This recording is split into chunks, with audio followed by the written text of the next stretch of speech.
Dr. Maja Whitaker from Laidlaw College. Kia ora, Maja. Nice to chat with you. Kia ora, Andrew. Good to be with you. I'm glad to hear that Father's Day was better than you Yeah, you just expected. just gotta go in low, and it's like, oh, it was better than I thought it was going to be. I mean, we don't want to be like that. We don't want to presume the No, worst. yeah. It Uh, can be a little bit problematic. And you sometimes it's kind of like you're protecting your heart, but you're downgrading your hope. yeah, yeah, Yeah. and But absolutely having realistic expectations is so important, whether it's Father's Day or Mother's Day for me. mm, I often think about it in my relationship with my husband and how we've been married, do the math, 24 years now. mhm. And I think, especially early in my marriage, I had so many expectations of him that I did not articulate. I did not say out loud that I want you to do this thing. Yeah, Um, and so when he didn't do it, I was still annoyed. mm, I would still be grumpy and disappointed, but completely unreasonable because I didn't know that you wanted me to do that. yeah. It turns out he can't read my mind. Wow.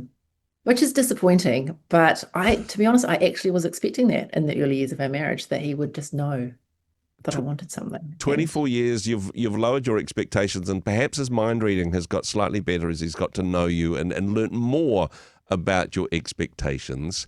In absolutely. terms of our relationship with God, though, it is problematic because, I mean, depending on your theology on this one, he can read our minds. You know, he knows the beginning Yeah, from the yeah, yeah. end, and Mm, he is a loving God that wants good things for us. Perhaps this just pushes our expectations literally to the heavens, and we're going, mm. yeah, but God should do this thing for me because he loves me and he's all powerful, right? Yeah, yeah. Yeah, absolutely. And I do really think that being like reflecting actively on the expectations we have of God and then going, are these realistic, Yeah. is a very important part of just developing our theology and making sure that it's accurate and realistic. Because one of the things about expectations is you can have Brene Brown calls them stealth expectations. Hmm. You hadn't named them out loud, you weren't aware of them, but they're still in your heart. And so when they're not met, you are disappointed, you're upset, frustrated, whatever. And so they're still there. And we often have stealth expectations of God, which if we examined them, like if we took them and looked at them, we'd go, oh no, that's not fair. I don't think that God's going to determine the weather on this day because I'm having a picnic. He's not, we know that he's not going to do that, but we might still be disappointed Yeah. when we planned a picnic and it rained. Oh, does God not love me? You know, and we wouldn't say that out loud. I think most of No. us don't, we've managed to get rid of enough prosperity gospel to think that God's micromanaging the weather specifically for the events that we've got planned. Yeah. But that's where this difference comes out between what I call our espoused theology. So that'd be the theology that we might proclaim Yeah. and say, this is how things work. And the lived theology, the one that we kind of hold in our hearts and that shapes who we are and how we move and our emotion reactions in particular. And examining that and having some, critical reflection on it is really helpful because otherwise often getting annoyed or disappointed with God about not doing something he never promised Yeah. to do for us. He never promised to do that or be that for us, but we're still really annoyed at him And, when he and doesn't. hey, perhaps with your unmet expectations in your marriage, that there's a little bit where, look, if we stopped and thought about it, maybe we'd realize that, oh, it was stupid for us to expect that. But because we're not critiquing it, there is a Mm. little bit that chips away at our faith, that chips away at our perception of God because of these unrealistic expectations, right? Yeah, absolutely. So when you look at it, the face of it, you go, that was unrealistic that I should expect that my husband would mind read me. Well, that was unrealistic that I would expect that God would orchestrate this moment just for me, or that he would fulfill my every desire. But I still expected that, and I still have this emotional reaction. And so it chips away, I think, is a helpful way to think about it, Yeah. at the relationship that we have with God.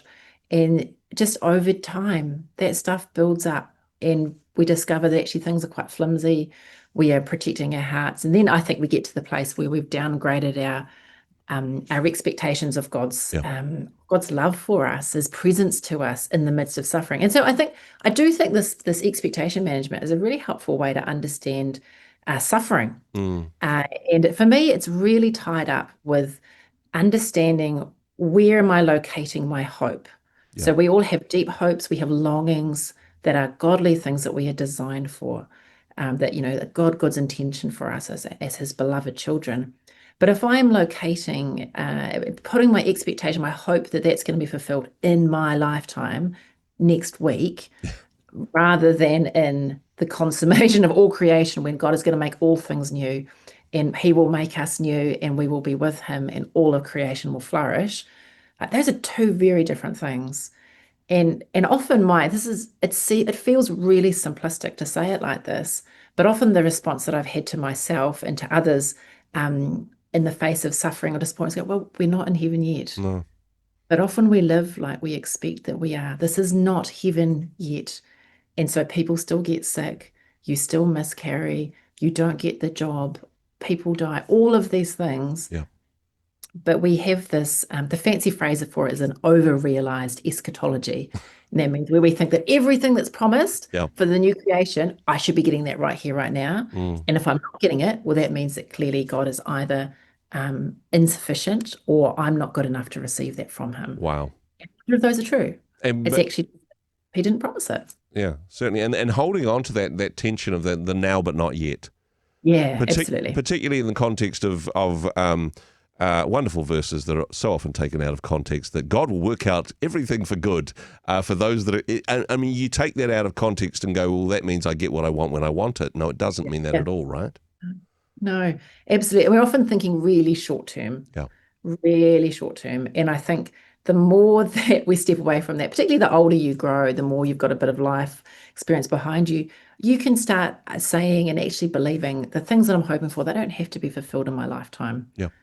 And that's quite a counter, I think, to a lot of culture in New Zealand, which is very short-term, pragmatic.